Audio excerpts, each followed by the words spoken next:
Cement and chairs. Chairs, yes. And what else? Roof sheets? Roof sheets, yeah. Okay. And cupboards. That's the wood for the roof? Yeah, yeah. Okay. That's good, that's good.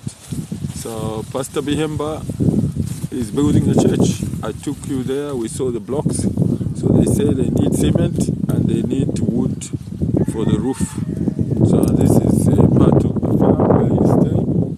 And you can see the blocks that they're making, that are made from clay, and they put them in a kiln. And then, yeah, things are done that way. So pray for Pastor Bihemba that cement comes, that the blocks come, that wood comes for the roof.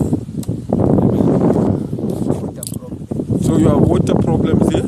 Yes, yes. So what are you doing about the water problem? We dug a well, but water is not enough. Water is not enough. So what's the other solution are you looking at? We need a borehole. A borehole. Okay. So they need a borehole here.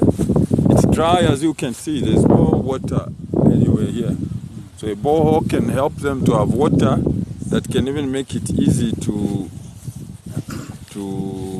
build.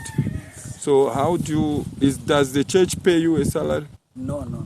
So how do you survive? Yeah, I go my piece workers. You do piece works? Yes, yes. Are you doing some farming as well? Yes, yes, yes. Well, I see some animals here. What animals do you keep? Cattle and goats. You keep cattle and goats. Yeah, yeah. Okay. So that helps you to raise funds Yes, to take your children to school? yes.